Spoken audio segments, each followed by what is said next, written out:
Hello, and welcome to another episode of I Just Want to Be Included. My name is Veronica Olson, and today my friend Sarah joins me for an open and honest discussion about church. This is not an attack on any church or denomination. It is a discussion about how churches need to change in order to provide safe spaces for people who are dealing with mental health issues, gender identity issues, etc. Again, this is not an easy topic. You may not like or agree with everything you hear on this podcast, and that is okay. The goal of this podcast is to bring humanity to difficult topics and to provide an outlet for a different viewpoint than you might have yourself. If we're going to be Jesus in this world, we need to learn to listen to people and meet them where they're at. Nothing said in this podcast should be taken as professional advice. Anything said is based on personal opinions, thoughts, and experiences. Everyone is different. Every situation is different.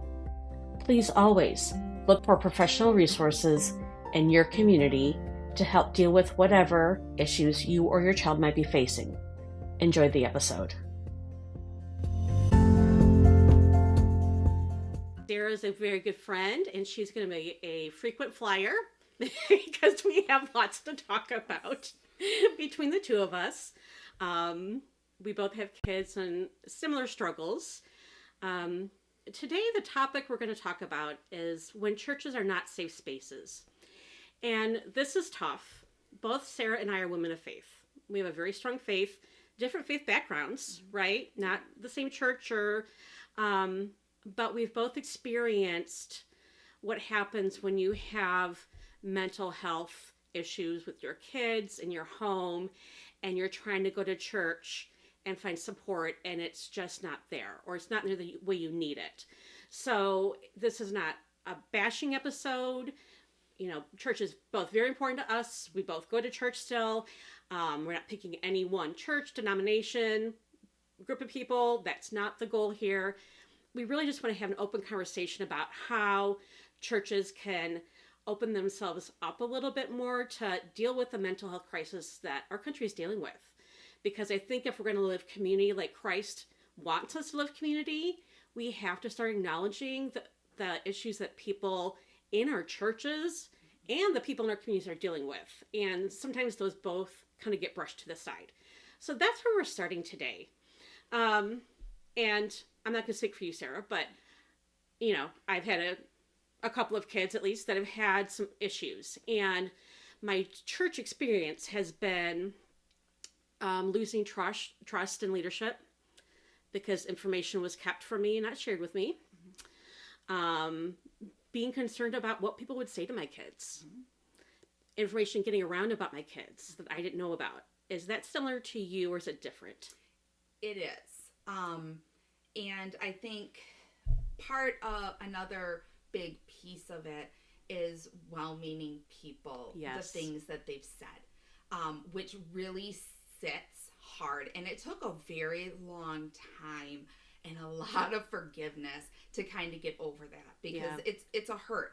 And, you know, and it almost, at the time, I might have 2 children who are medicated for mental health issues. And when my first was starting and was very young, I was asked, and was told that if I were to parent better and would discipline, just tell them to knock it off. Right. Just knock it off. Life's not that bad. Yeah. Not really helpful in the moment. Right. Or told, you don't need that medication. If you just would pray more, God's going to take care of this. You don't need the medication. The world wants you to take the medication. God's saying no, you just need to pray more. It's a faith issue, you know? And so there's a lot of things when you're struggling, even as a parent, and you're trying to decide, and especially with medication and it's something that I don't think any parent just jumps into. It's medicate my kid. That's not your first go-to. No, it's one of those things. It takes a really long time and a lot of hard work with professionals to come to a point where it's we've reached the end and we really think this may be a good solution. Right. What do you feel about that? And it's a big discussion. It's not something that's made real quick. It's nothing that, Right. like, you've gone years of trying to get help and trying to advocate and get support and figure things out. Yep. And then to turn to, like, the community that's supposed to be embracing you and helping you through this, for those types of responses to be the response, it really, it's hard. It's one of those things where even people who I had tremendous, like, respect for, and just, it kind of tarnishes some of that, and it really makes, when you're vulnerable and you're even discussing this, because to be honest, you don't want to discuss it 95% of the time. Absolutely. And you don't want to say anything, so you walk around like everything's okay and it's how you doing, and you're like, great, fine, everything's fine. Yet on the inside, like, sometimes it's hard to even walk in the doors of the church, but you know that's where you need to be, because that's where you're going to be fed, and that's where you're going to get your strength to get through the rest of the week.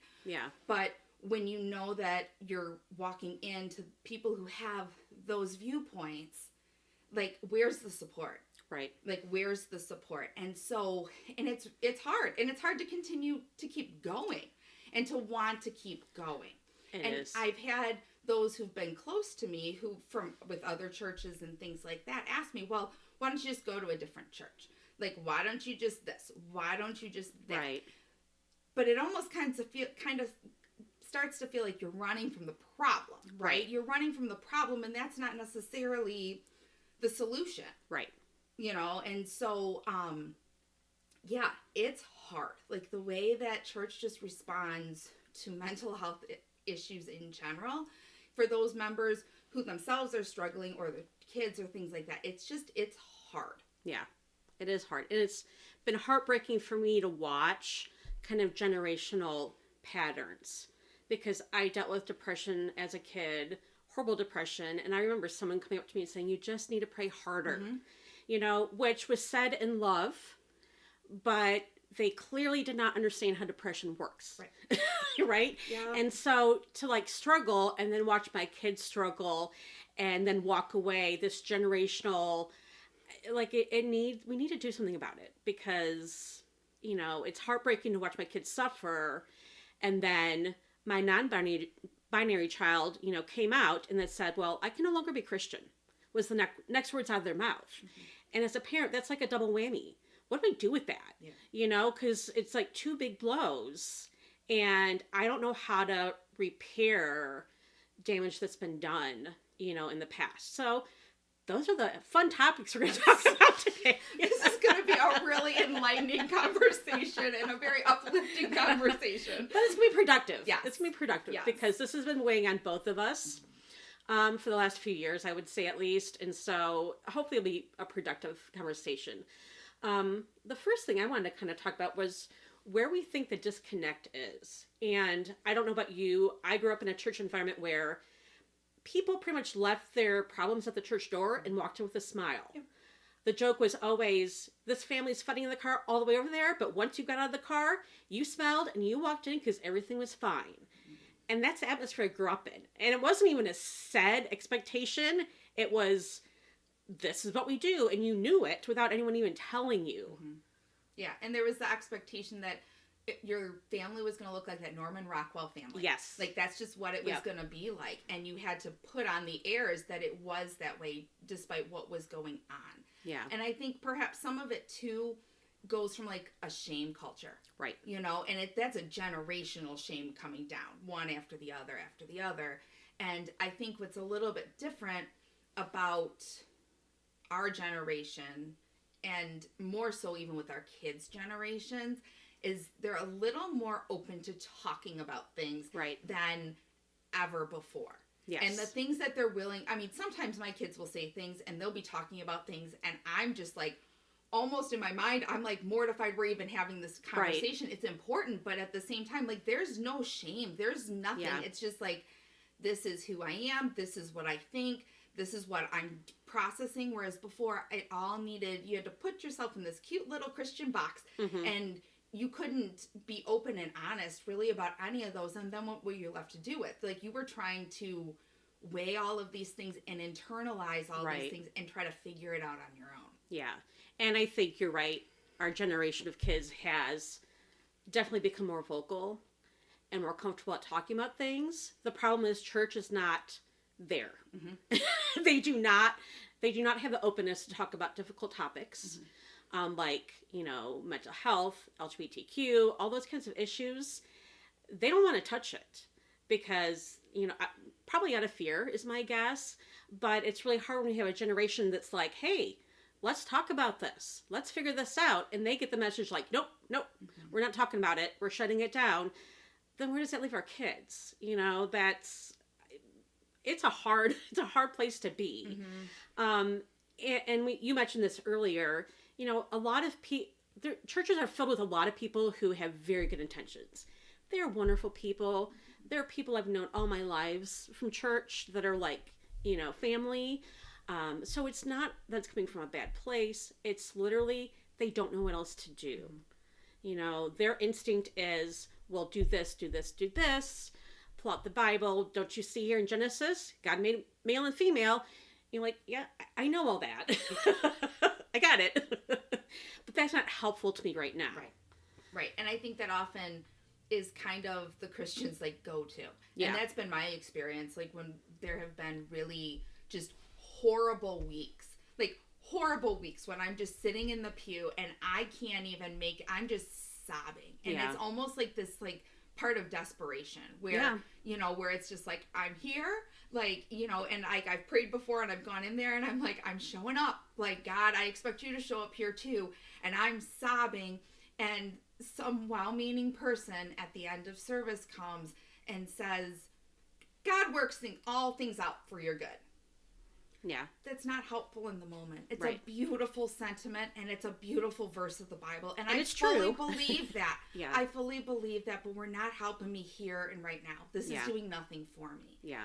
And interestingly enough, a friend of mine recently, again, I was having just a really rough time, and she had reached out, and probably the most impactful thing that she had said, she said, I've been through horrible times in my life. She's like, and she's like, often people will like quote a Bible verse or give me something to read and things like that. She's like, but it's not helpful in the moment. Right.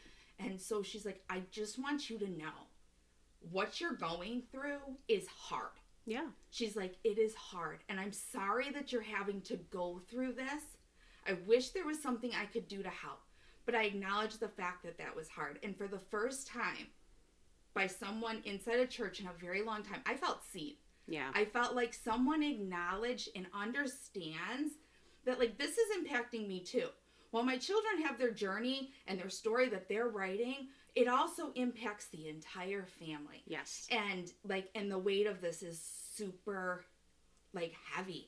Yeah. And for you just to acknowledge that, was a huge, like, it was a light bulb moment for me. And it just was this feeling of like, you may not get it, but you're acknowledging that it's hard. And I don't think churches do a really good job of doing that. No. Like, and if they do in the moment, because unfortunately, mental health issues often don't manifest themselves physically. Right. We don't continue to acknowledge the fact that it's hard. Yeah. And so even if, like, you're open and you're honest and you tell somebody and I'll pray for you, the next time you see them, oftentimes it's just like, this isn't like an issue anymore. Right. Like, it's gone and it disappears, like, from people's minds. And I think, like, the intentionality of it, and, like, Bible verses I feel that they are fantastic. I'm in my Bible every day. Like, there's a lot of comfort there for me, and there's a lot of wisdom and strength that I get from that. But yet in the moment, it almost kind of feels like it's minimalizing the issue, minimalizing what I'm feeling, which is like true feelings and emotions and all of these things, and just kind of making it just a little, I don't know, it almost kind of just trivializes just the whole experience, which is a lifelong thing. Like, you're dealing with day in and day out. Yeah. Absolutely. And when you're talking, I'm thinking, Paul talking about having, joy in your trials, right? That's the kind of mentality we like to talk about at church. You should take joy in everything that you're going through. But a lot of times, we minimize what people are going through and dealing with. Correct. Or we acknowledge it once, and then that's it. And then we assume it's like, oh, you had an ear infection and you took some medication and oh, you're better now. That's not how, and this is a whole nother discussion, but mental health is a long haul. You know, you, your kids, whoever it is, it's a long haul. Yeah. And the gender issues, you know, those are not things that get solved quickly. And so we need to find a space where people can hurt and they can struggle and not be, you know, minimalized for what they're dealing with. And I think the church needs to be like more like Jesus in the way that when you look at him, I love watching and looking and different things like that, but Jesus was really good. Like when he went into Samaria, right? Like he's not even supposed to be there. Right. And I love these scriptures where like he's in Samaria and then like there's like this little 2 or 3 words after like he's had like this amazing life altering interaction, and then you read, and then he stayed for 2 days. Right. Now, if Jesus is staying there in that community, he's communing, he's dining, he's doing all of these things with these people. It's not like he was just kind of like passing through, here's your miracle, on my way, you know, whatever. Yep. Like he stayed and was intentional. And I think the church could do a much better job of being intentional and like, because that's what the church is supposed to be. Right. Right? It's supposed to kind of almost be this hospital for hurting people. And how do we do that? We do that as a community where we come alongside people and we support them. We may not have the answers to fix it, but we can support it. And we don't need to try to fix it. Right. You know, like we don't need to try to fix it. And maybe that's where some of the disconnect comes, is because if you just slap a Band-Aid on it or you put this Christian answer on it, like that's going to fix things. And it doesn't. Right. And I've heard people say, you know, I wish they would just come back to church. I wish they would talk to the preacher or the pastor. And it's just such a lack of understanding. Like, you know, and another thing that I've run into is that a lot of people in church, a lot of leadership is not trained to deal with a lot of these crises. They go to, you know, seminary, they know the Bible in and out, but when it comes to dealing with mental health and some of these really tough issues, that's not something they're trained for.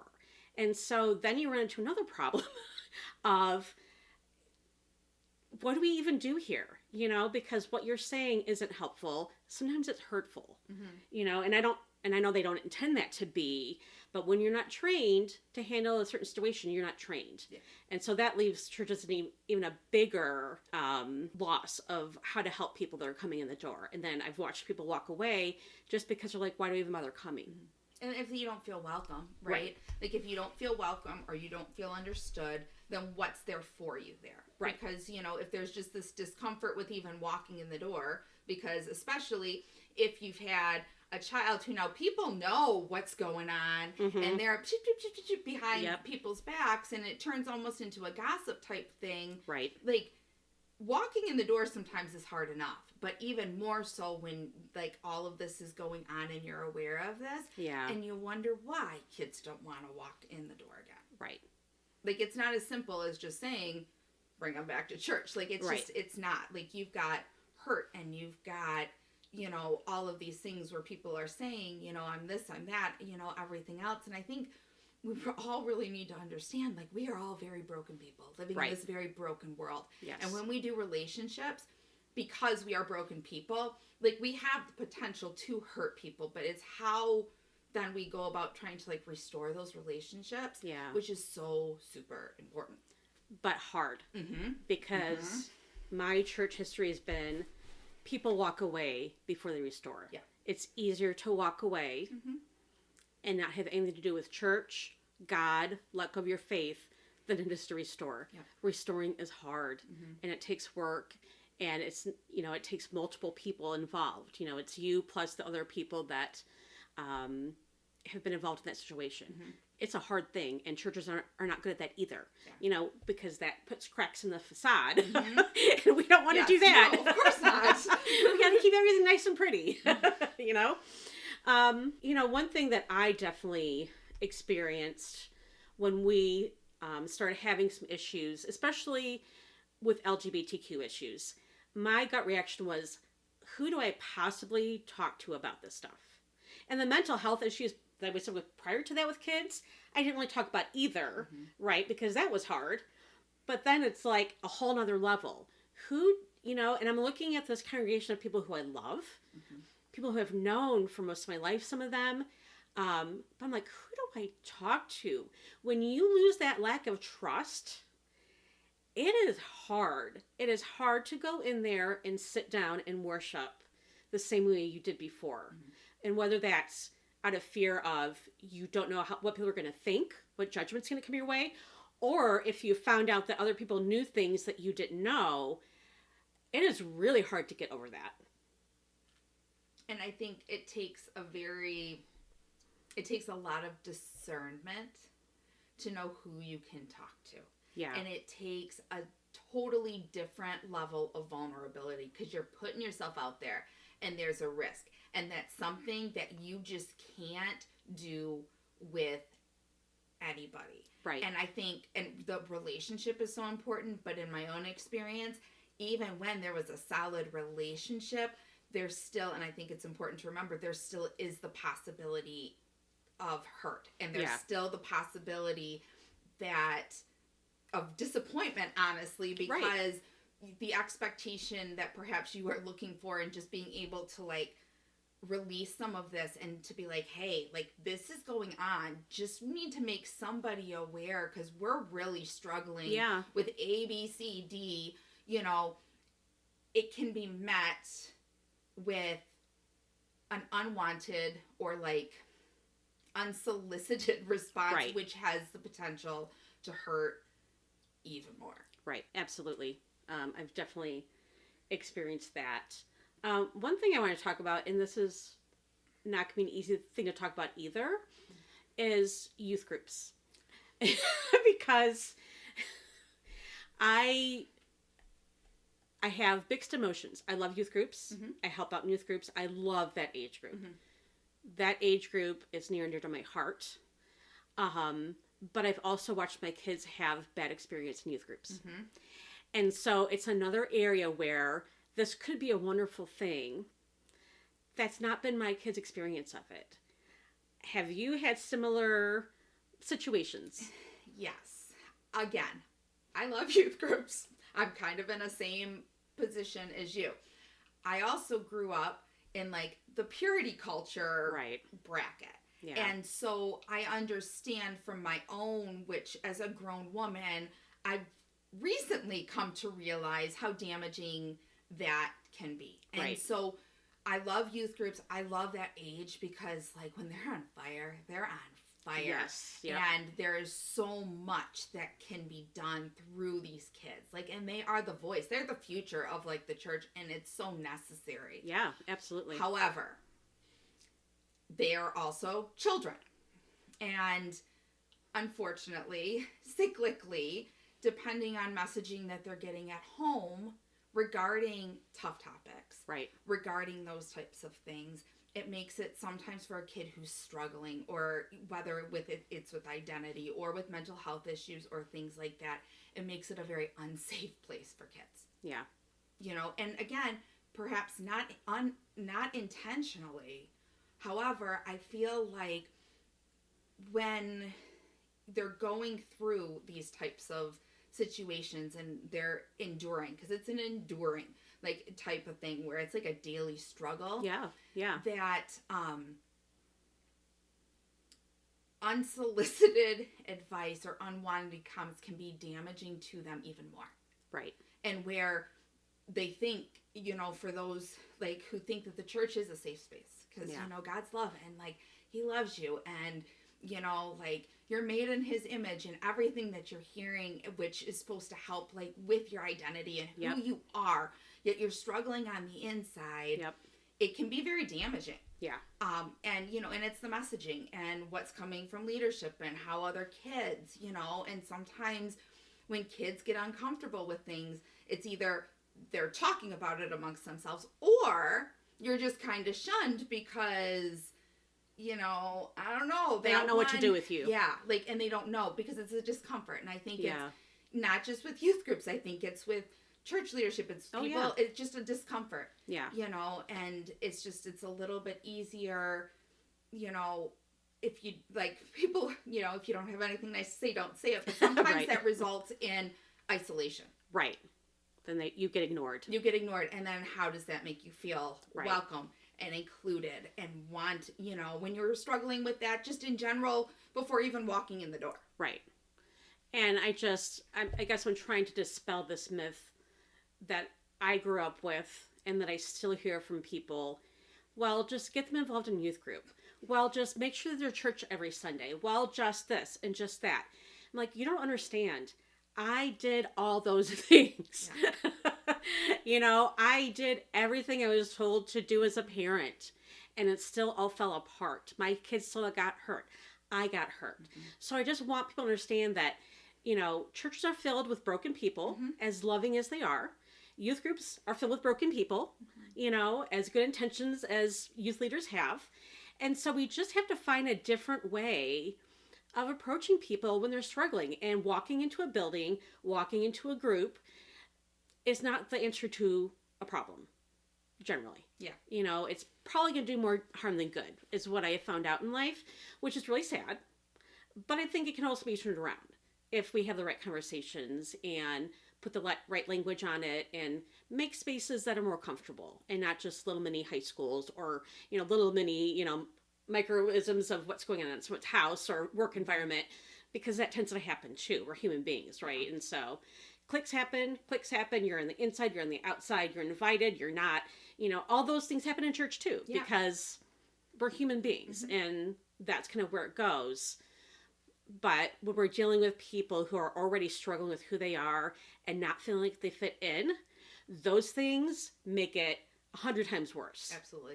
And turn them off to church forever. Because they're going to feel like they have to perform. Yes. And they have to put on this facade, and they have to be something that